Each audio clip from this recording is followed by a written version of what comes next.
같이 하시리라. 아멘. 잠깐 기도하겠습니다. 하나님, 주님의 말씀을 다시금 우리의 심령에 비춰 주옵소서.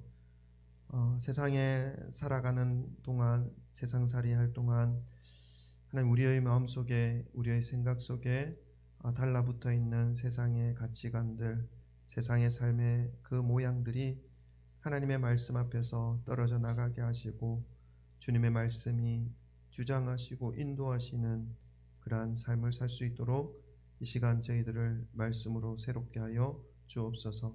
함께 하시기를 간절히 소망하오며 감사드리며 예수님 이름으로 기도드립니다. 아멘. 아멘. 할렐루야. 아멘. 주 예수 그리스도 이름을 찬양합니다. 아멘. 아멘.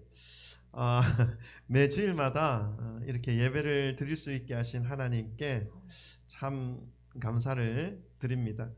여러분, 하나님을 사랑하십니까? 아멘. 네. 하나님께 예배 드리는 것이 여러분에게 감사와 기쁨이 되십니까? 아멘. 네. 뭐 속으로 다 아멘 하셨으리라 믿습니다. 저는 이 땅에 태어나서 오래 살지는 않았지만 지금까지 살아오면서 감사와 기쁨의 순간들이 참 많이 있었습니다. 근데 그 중에서도 가장 감사가 되고 가장 기쁨이 되는 것이 하나님을 예배할 수 있는 사람이 되어서 살아갈 수 있게 된 것이라고 고백할 수 있습니다. 왜 그것이 기쁨이고 감사입니까? 또 이 질문을 하실 분도 계실 텐데 그 질문에 대해서 대답을 한다면 매주일마다 드리는 예배를 통해서 하나님께서 주시는 말씀 때문이라고 고백할 수가 있습니다.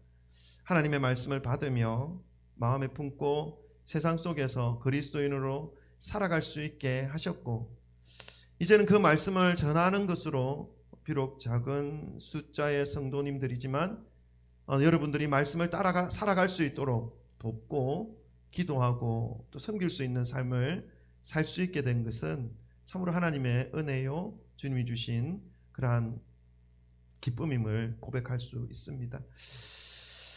여러분, 아마도 저를 어릴 적부터 쭉 지켜 본 분들이라면 여기는 아무도 안 계시네요. 어릴 적부터 저를 쭉 지켜본 분은 아무도 안 계셔요. 우리 가족들도 제 어릴 적 모습을 안 봤으니까. 쭉 지켜보신 분들이라면 제 인생을 보면서 참 하나님이 살아계심을 인정할 것이라는 생각이 듭니다.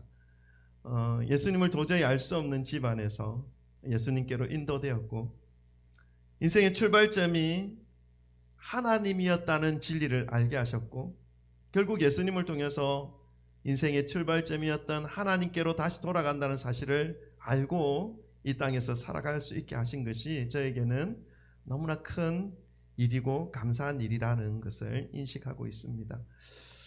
오늘 이렇게 주님 앞에 모였으니 진리의 말씀이신 하나님의 말씀을 따라서 여러분의 삶을 다시 점검하시기를 바랍니다. 이 땅에서의 삶을 말씀에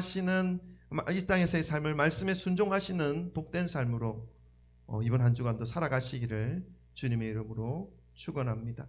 오늘도 그 말씀을 받기 전에 또 우리 주변을 돌아보면서 귀한 지체들에게 사랑 고백, 인사 나누고 말씀을 좀 받도록 하겠습니다. 돌아보시면 사랑합니다. 축복합니다. 잘 오셨습니다. 할렐루야. 할렐루야.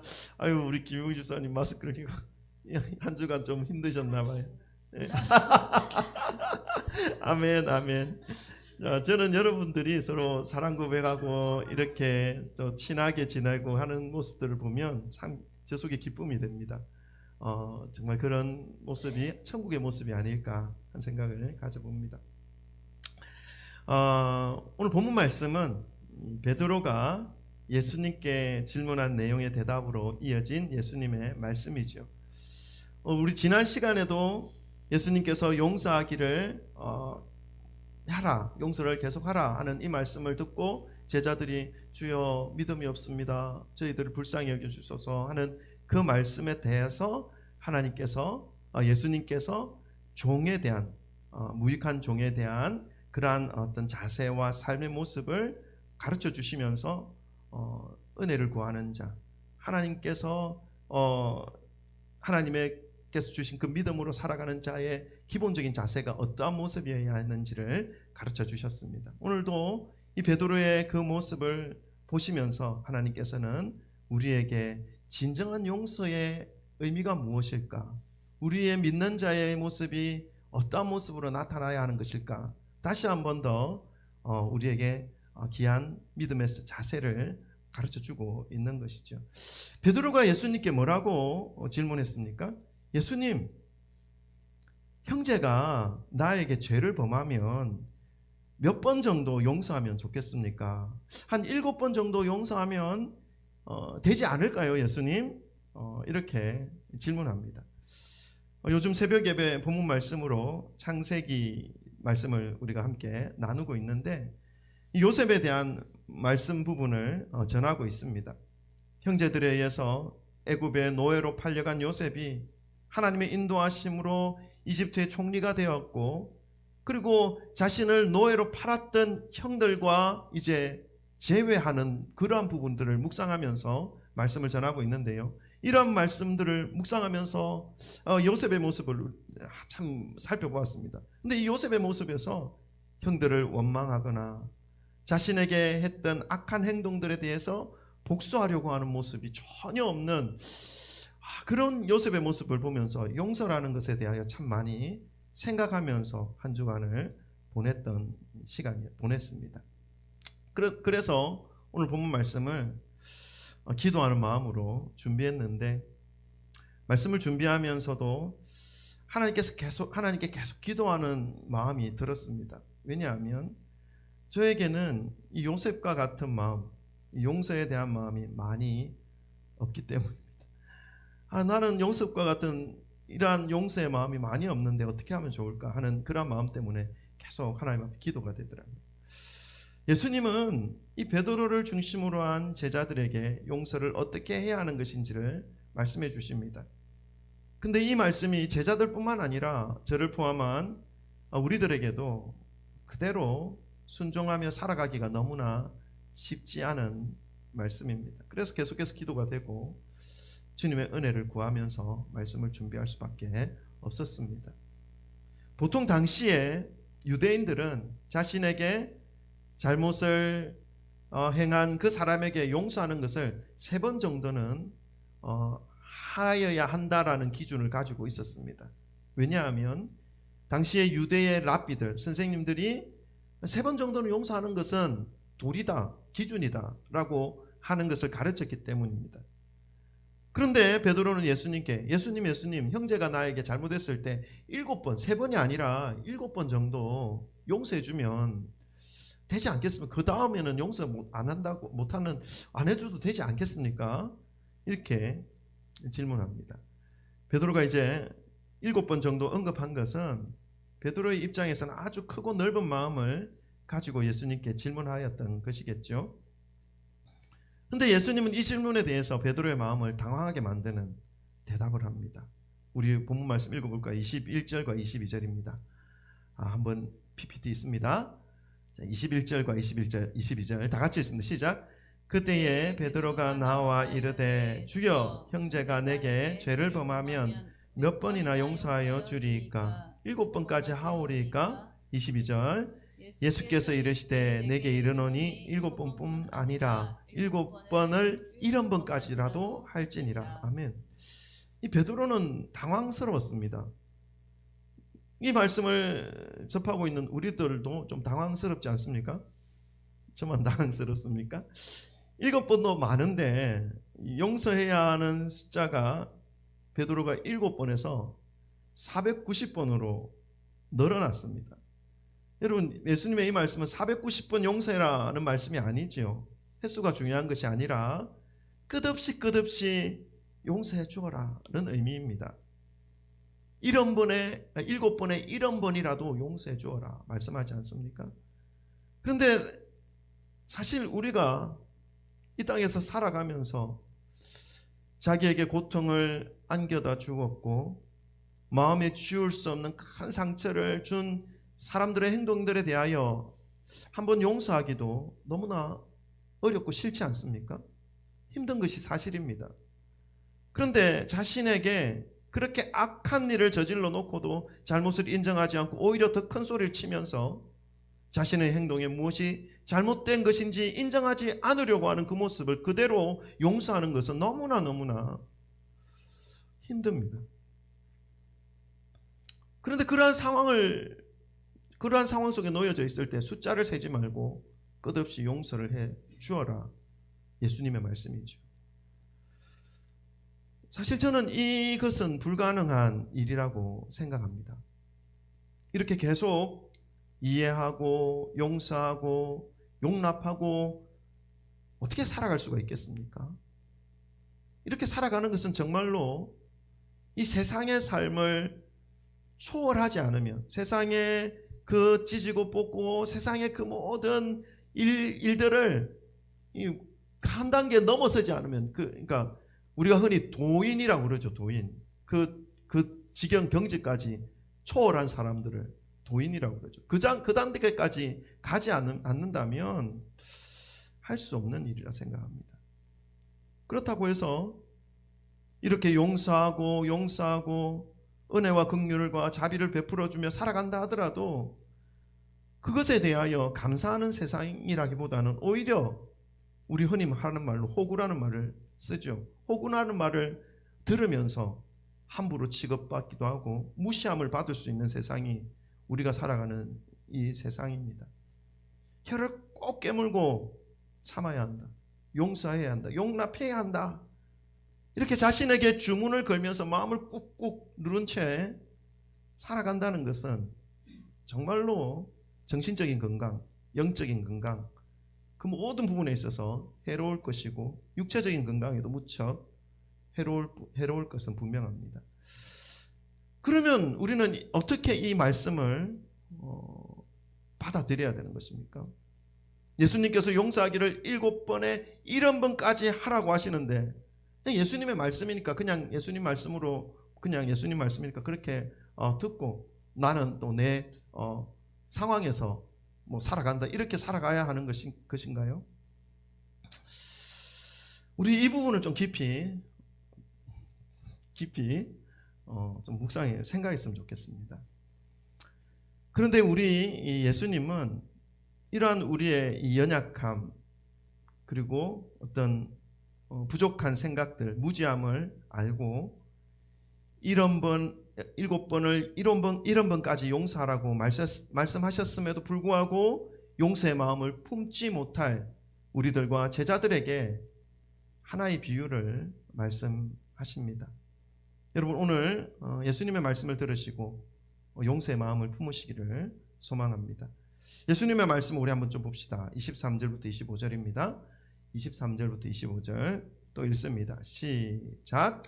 그러므로 천국은 그 종들과 결산하려 했던 어떤 임금과 같으니 결산할 때에 10,000달란트 빚진 자 하나를 데려오매 갚을 것이 없는지라 주인이 명하여 그 몸과 아내와 자식들과 모든 소유를 다 팔아 갚게 하라 하니. 여러분 천국은 종들과 결산하는 어떤 임금과 같다. 그러니까 이 천국이 우리 앞에 펼쳐질 텐데 천국 앞에서 우리는 반드시 결산하는 그 시간을 가질 것이다 라는 것을 예수님은 비유로 말씀하죠. 그 결산하는 자리에서 한 사건을 언급합니다. 그 사건이 무엇이었습니까? 한 임금에게 빚을 진 종에 대한 이야기입니다. 한 종이 임금에게 빚을 지었다는 그 사건을 언급하는 것이죠. 임금과 종의 그 관계 속에서 엄청난 그 빚이 존재하고 있었다는 것입니다. 그 빚을 어떻게 해서 진 것인지는 기록되어져 있지 않아서 이 임금과 종 간에 무슨 일이 있었는지는 알 수 없지만 여하튼 엄청난 금액의 빚을 이 종이 임금에게 지고 있었다. 결산하는 그 자리에서 그것이 드러났다라는 것을 말씀하고 있습니다. 근데 그 빚의 크기가 10,000달란트입니다. 10,000달란트. 여러분 10,000달란트가 도대체 얼마만큼의 한 그 금액의 크기인지 좀 감이 안 옵니다. 그래서 제가 계산을 한번 해봤습니다. 어느 정도냐면 그 이스라엘 이 당시에, 그러니까 성경이 기록되어진 이 1세기 이 당시 예수님이 살아가고 계셨던 그 당시에 그 건강한 장정, 남자 한 사람이 하루에 노동을 하면 받는 금액이 정해져 있습니다. 1데나리온이라고. 이 1데나리온은 하루에 1당입니다. 근데 1달란트는 6,000데나리온에 해당됩니다. 그러니까 1달란트가 한 사람이 노동할 수 있는 하루 일당의 6,000배입니다. 6,000일 동안 일해서 벌 수 있는 금액이 1달란트입니다. 그럼 1만 달란트는요? 6천만 일 동안 6천만 일 동안, 이게 여러분 6천만 일 동안 노역을 해서 벌 수 있는, 안 쓰고 다 모아야 되는 금액이 1만 달란트입니다. 그러니까 오늘날 우리가 좀 생각을 하면 제가 생각해 봤어요. 우리 최소 임금이 뭐 10,000원이라고 하고 하루에 8시간 하면 한 8만 원, 10만 원 정도 받는데, 좀 험한 일 하면 20만 원도 받지 않습니까? 최소 시급이라 해서 하루에 10만 원이라고 하면 한 사람이 6천만 일 동안 할 수 있는 일은 16만 년 동안 일해야 되는 금액입니다. 상상이 됩니까? 16만 년 동안. 그래서 이제 계산을 하면 10만 원 정도로 계산하면 16만 년 동안 벌 수 있는 돈이 6조 원 정도 되더라고요. 제가 계산기를 뚫어봤거든요. 최소 시급으로 일했을 때 6조 원이고요. 만약에 20만 원 버는 사람이 16만 년 동안 하루도 안 쉬고 일하면 12조 원 되겠죠. 그것도 이자가 불어나면 한 20조 원 되겠죠. 어쨌든 상상할 수 없는 금액이 1만 달란트입니다. 이 엄청난 경제적 피해를 입힌 이 종에게 임금은 뭐라고 말합니까? 그 몸을 팔고 아내와 자식들과 그 모든 소유를 다 팔아라. 그래서 갚아라 라고 명령을 내리죠. 여러분, 이 임금의 이 명령은 그 종에게 어떤 의미가 있는 명령이겠습니까? 자신의 생명뿐 아니라 자신의 아내와 모든 자녀들의 생명이 이미 자신들의 소유가 아니라는 것을 의미하는 것이죠. 그러니까 1만 달란트의 빚을 갚을 수 있는 방법은 사실 없습니다. 방법이 없다니까요. 자식과 아내와 자신의 모든 것들을 다, 소유를 다 바쳐도 갚을 수 없는, 그리고 대대로 자녀의 자녀에게까지 계속해서 이어질 수밖에 없는 그런 빚인 것이죠. 여러분, 오늘 말씀의 결론부터 말씀을 드리면, 오늘 본문 말씀에 등장하는 이 1만 달란트 빚진 자는요, 사실 죄인된 우리들의 모습입니다. 성경에서 10이라는 숫자는요, 완전한 의미를 가지고 있습니다. 충만한 의미를 가지고 있습니다. 근데 1만이라고 하는 단어를 썼기 때문에 10의 4승이 되는 것이죠. 그러니까 충만하고도 충만한 상태가 되어져 있습니다. 무엇으로요? 빚으로. 충만하고도 빚으로 압축되어 있는 인생이 바로 그 종의 인생이었습니다. 근데 그 종의 인생이 바로 우리의 인생입니다. 우리의 인생을 살펴보면 도저히 해결할 수 없는 충만한 죄악으로 가득 채워져 있습니다. 도저히 우리 힘으로 해결할 수도 없고, 그 해결할 수 없는 그 죄악들이 어둡고 짙은 죄로 물들어져 있는 상태가 바로 우리들의 상태라는 것을 우리는 알 수가 있습니다. 깨달아야 하는 것이죠. 그 죄 중에 가장 중심이 되는 죄가 무엇입니까? 하나님을 알지 못하는 죄. 하나님을 거부하며 살아온 죄. 그렇죠. 하나님을 알지 못하고 하나님을 거부하니까 어떻게 됩니까? 온갖 더러운 죄악들이 생각 속에, 삶 속에 깊이 스며 들어오는 것입니다. 매일마다 사단의 도구가 되어 살아가고 있는 모습이죠. 근데 그것이 죄인 줄도 모르고 살아가는 상태가 바로 인간들의 모습입니다. 이 죄로 인해서 우리가 죽어야 하는 것이 마땅합니다. 영원한 고통의 자리, 지옥으로 들어가야 하는 존재가 되어버린 것이죠. 우리가 가지고 있는 모든 소유를 다 팔아도 해결할 수 없고, 그 죄로 인해서 우리가 죽는다고 해도 별 이상할 것이 없는 그런 상태의 존재가 바로 우리들의 존재입니다. 그렇다고 하루하루 살아가면서 그 죄를 갚아 나가는 것이 아니라 오히려 하루하루를 살아가면 더욱더 죄를 짓고 살아가는 삶, 점점 더 갚아야 할 빚의 크기가 더 늘어나고 있는 그러한 상태의 모습이 오늘 임금에게 갚을 수 없는 빚을 지고 있는 종의 모습, 우리의 모습입니다. 사랑하는 성도 여러분, 하나님을 바라본다, 주님을 붙잡는다 라고 하는 이 믿음의 출발점은 오늘 종의 모습입니다. 나의 힘으로 도저히 어떻게 할 수 없는 이 죄악의 문제를 발견하는 것부터 시작됩니다. 그래서 이 종이 어떻게 합니까? 임금 앞에 바짝 엎드려서 저를 불쌍히 여겨주십시오, 저에게 은혜와 긍휼을 베풀어 주십시오 라고 매달리지 않습니까? 감당할 수 없는 빚 앞에서 도저히 갚을 능력이 없는 그 무능력함을 깨닫는 것으로 오늘 임금에게 종이 매달림으로 임금이 종에게 베풀어진 그 은혜가 얼마나 큰 것인지를 깨닫는 것부터 시작합니다. 자신의 모든 소유와 사랑하는 아내와 사랑하는 가족들의 모든 것들을 다 팔아서도 그 빚을 갚을 수 없는 이 종에게 임금님은 긍휼을 베풀어 줍니다. 우리 26절 27절도 한번 읽어볼까요? 26절 27절 또 읽습니다. 시작. 그 종이 엎드려 절하며 이르되 내게 참으소서 다 갚으리이다 하거늘 그 종의 주인이 불쌍히 여겨 놓아 보내며 그 빚을 탕감해 주었더니. 아멘. 종은 임금에게 엎드려 참아달라고 간절히 요청합니다. 그리고 성실히 채무를 이행하겠다고 긍휼을 구하고 있는 것이죠. 근데 임금은 알고 있었습니다. 이 사람이 일평생 채무를 이행하겠다라고 말하지만 일평생 어떤 방법으로 하더라도 이것을 갚을 수 없다는 것을 알고 있는 것이죠. 이 종에게 이만한 크기의 금액을 갚을 능력이 없다는 것을 임금은 알고 있었습니다. 자신이 가진 모든 소유와 자신과 가족들의 몸까지 다 내어놓는다 하더라도, 온 가족이 일평생 갚는다 하더라도 갚을 수 없고 대대로 갚아도 갚을 수 없는 것임을 임금님은 알고 있었습니다. 그래서 임금은 자신 앞에 엎드려 있는 이 종을 보면서 불쌍한 마음을 가집니다. 도저히 갚을 수 없는 이 종의 빚을 임금은 아무런 조건 없이 탕감하여 주었습니다. 여러분, 이상하지 않습니까?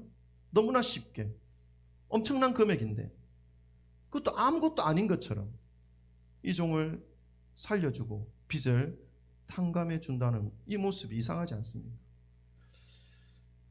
여러분, 여기에 우리가 믿는 믿음의 비밀이 있습니다. 우리 모두는 오늘 본문 말씀 속에 등장하는 일반 달란트 빚진 종입니다. 그 종처럼 스스로 죄를 해결할 수 없는 존재들이라는 것입니다. 최소 6조 원 이상의 빚을 지고 떠안고 짊어지고 살아가는 자들입니다. 그 사람과 같은 자들이죠. 그 삶을 들여다보면 너무나 부끄럽고 너무나 어둡고 도저히 사람들 앞에 드러내기조차 드러낼 수 없는 그러한 죄악들로 가득 채워져 있는 인생들입니다. 어떤 사람들은요, 그 어둡고 짙은 그 죄들을 자신의 힘으로 어떻게 할 수 없는 그 죄들을 해결하기 위해서 108배를 하면서 어떤 큰 우상 앞에 가서 108번의 절을 매일마다 하면서 고행의 길을 가기도 합니다. 어떤 사람은요, 자신이 만들어 놓은 도덕과 윤리를 만들어 지키면서 그 죄를 해결해 보려고 합니다.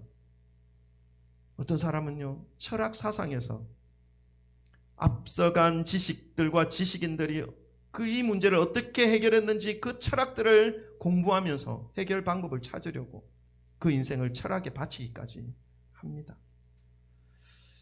그러나 108배의 고행을 하여도 도덕과 윤리를 만들어 그 일생을 그에 맞추어 살아가는 그 사람도, 철학에 자신의 인생을 다 바친 사람도, 이 죄의 문제를 해결한 사람은 아무도 없습니다. 오히려 내가 죄악 속에서 죽어간다라고 고백할 뿐이죠. 이 말씀을 준비하면서 내가 죄악 속에서 죽어간다라고 고백한 한 사람의 이 삶이 떠올랐습니다. 누구냐 하면요, 아주 오래전에 93년도인가 제가 대학생 때 아주 유명한 스님이 한 분 돌아가셨습니다. 성철 스님이라고 하는 분 혹시 기억납니까? 소개하자면 한국 불교계의 별과 같은 분이라고 소개되어져 있습니다. 많은 분들의 존경을 한 몸에 받았고 수십 년 동안 장좌불화하면서, 이 장좌불화가 뭔지 모르겠지만 부차 앞에 이렇게 앉아서 이렇게 돌을 닦으신 그런 삶 아니겠습니까? 전설과 같은 분이라고 합니다. 어쨌든 그래서 그분이 불교에 기여하면서 57년 동안 스님으로서 설법과 포교 활동을 한 후 마지막 죽음을 눈에 앞두고 자신이 시를 하나 짓습니다. 죽음을 바로 앞두고 그 시를 짓고 죽습니다. 그 시가 뭐냐면 이렇게 소개합니다. 그 시에 대해서. 그분이 이제 죽으면서 남긴 시죠. 제가 읽어드릴게요. 일평생 동안 남녀의 무리를 속여서 하늘을 넘치는 죄업은 수미산을 지나친다. 산채로 무간지옥에 떨어져서 그 한이 만갈래나 되는지라. 둥근 한 수레바퀴 불금을 내뿜으며 푸른 산에 걸렸도다. 끝입니다. 여러분, 이 분의 마지막 고백이 뭐냐면 일생 동안 남녀 무리를 속여서 하늘을 넘치는 죄업은 수미산을 지나친다. 그러니까 자기의 삶을 마무리하면서 57년간의 도를 닦았지만 이 죄의 문제를 해결할 수가 없었다는 것을 고백하고 있는 것이죠. 오히려 자신의 그 가르침으로 인해서 다른 사람들에게까지 이 죄의 영향력이 흘러갔다라는 것을 고백하고 있는 것입니다. 죽을 때까지 온갖 수단을 다해서 이 죄의 값을 치루어 보려고 한다 해도 그 죄값을 모두 갚기에는 역부족한 인생들이 바로 인간들이라는 사실을 우리는 알아야 합니다. 우리 힘으로는 어떻게 할 수 없는 일이 바로 이 죄의 문제라는 것입니다. 이러한 인간들이 해야 할 딱 한 가지의 일이 있습니다. 그것이 바로 오늘 종이 임금 앞에 나와서 취한 모습이죠. 방금 읽으셨던 말씀 한 번 더 읽어볼까요? 26절, 27절 한 번 더 읽어봅시다. 다 같이 읽습니다. 시작. 그 종이 엎드려 절하며 이르되 내게 참으소서 다 갚으리이다 하거늘 그 종의 주인이 불쌍히 여겨 놓아 보내며 그 빚을 탕감하여 주었더니 하나님 앞에 나아와서 주님의 자비를, 하나님 아버지의 그 은혜를, 긍휼을 구하여야 하는 것뿐이라는 것입니다. 하나님은 이 죄악의 문제를 우리에게 해결할 수 있는 힘이 없다는 것을 너무나 잘 알고 계십니다. 하나님께서 기다리시는 것은 우리가 이 사실을 깨닫고 하나님 앞에 나아오기를 하나님은 기다리고 계신 것이죠. 임금이 1만 달란트 빚진 종에게 긍휼과 은혜를 베풀어 주었던 것처럼 하나님은 주님 앞에 나와서 자신에게는 도저히 이 죄의 결과에 대하여 갚을 능력이 없습니다라고 고백하고 인정하는 그 사람에게 은혜를 베풀어 주시는 것으로 인해서 이 죄의 문제를 해결해 주십니다. 이 죄로 인해서, 자신의 그 죄로 인해서 영원한 형벌을 받을 수밖에 없었던 저와 여러분의 상황이 바로 오늘 본문에 등장하는 이 종이 처한 그러한 상황과 같다는 말씀입니다. 여러분, 본문에 등장하는 임금님의 모습을 보시기를 바랍니다. 말씀 한마디로 바로 그 자리에서 이 엄청난 빚을 진 종에게 종을 용서해 주십니다. 마치 아무 일도 없었다는 듯이 말이죠. 그 종을 놓아줍니다. 그 모든 빚에서 탕감하여 줍니다. 그리고 그 종에게는 아무것도 요구하지 않습니다. 여러분, 그렇다고 이 일이 아무렇지도 않은 일입니까? 정말로 대수롭지 않은 일일까요? 여러분, 6조 원에 최소 6조 우리 경제적 어떤 그 크기로 살펴보는 이 크기가 그 정도이지 그보다 훨씬 더 큰 손해와 피해가 있는 것입니다. 하나님의 입장에서는 그 1만 달란트에 해당되는 피해를 감당하셔야만 하는 일입니다. 하나님께서 우리를 살려주시기 위해 감당하셔야만 했던 그런 피해가 분명히 있습니다. 공짜로 아무 일도 없었던 것처럼 말씀 한마디로 용서를 해주신 것이지만 이 일을 위해서 아무런 죄가 없으신, 죄와는 전혀 상관이 없으신 하나님의 하나뿐인 아들 독생자 예수 그리스도를 대신 그 죄의 값으로 죽이셔야 했던 하나님의 희생이 있었습니다. 그런데 그 아들을 희생시켜서 죄인을 구원하여 주셨는데 정작 하나님 앞에 나와 무릎 꿇어 주님의 은혜를 구하는 죄인들에게는 아무것도 요구하지 않으십니다. 이것이 은혜입니다.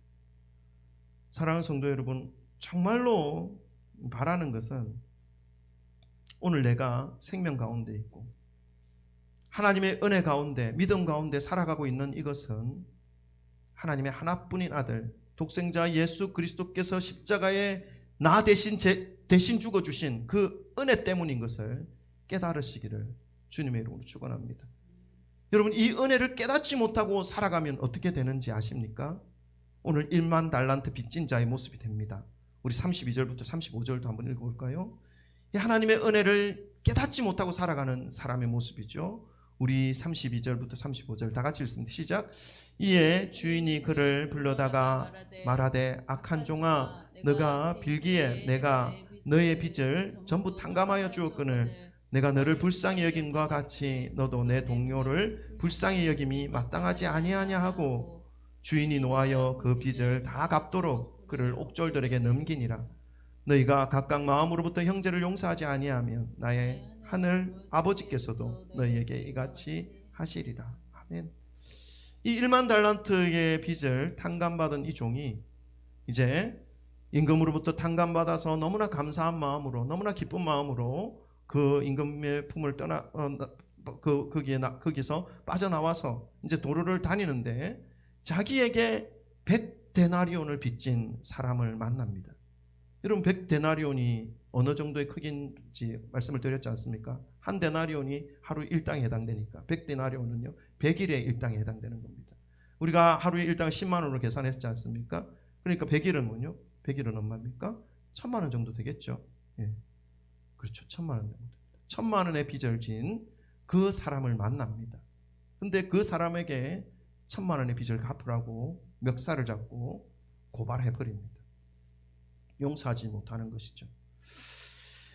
여러분, 제가 말씀을 드리는데 이 세상은 점점 더 용서하는 마음이 사라질 것입니다.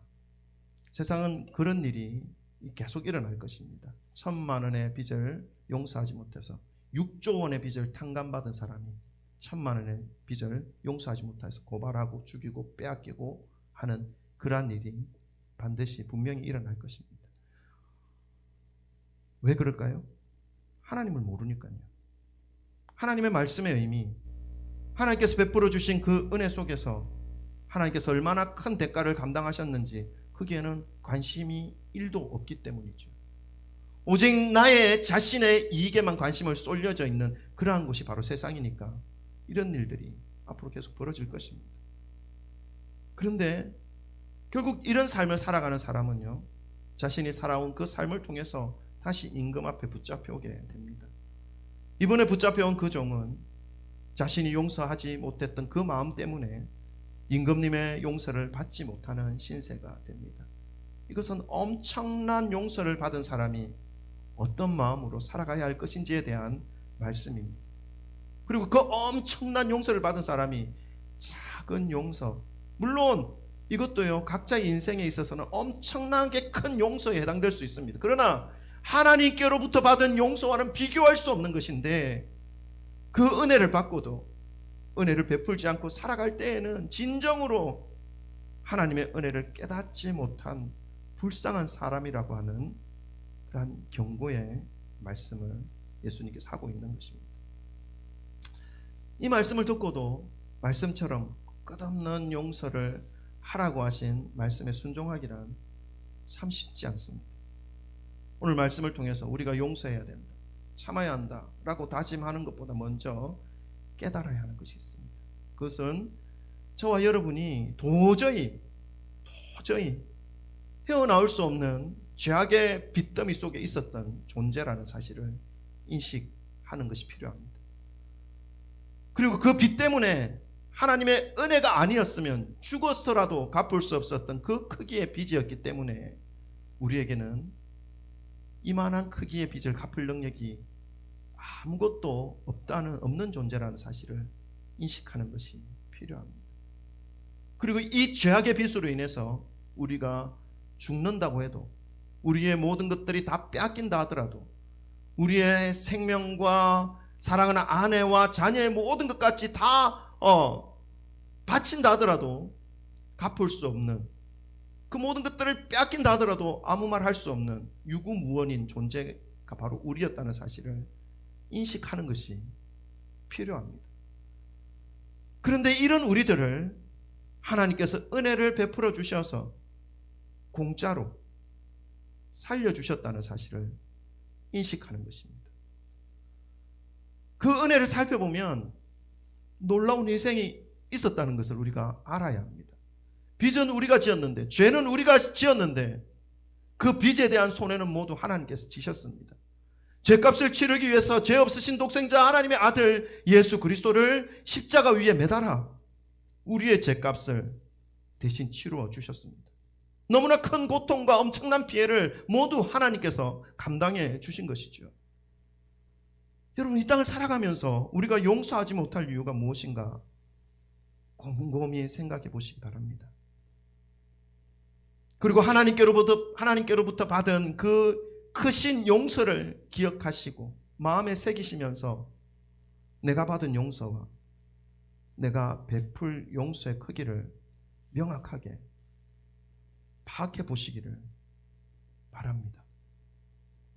그리하여서 이 놀라운 하나님의 은혜 속에 담겨진 크신 희생을 가슴 깊이 깨달으심으로 하나님의 마음에 합한, 정말로 하나님이 베풀어 주신 그 용서에 합당한 모습으로 베풀 용서를 어렵지만 결단하시는, 그래서 하나님의 은혜를 평생도록 누리시는 귀한 주님의 백성들이 되시기를 주님의 이름으로 축원합니다.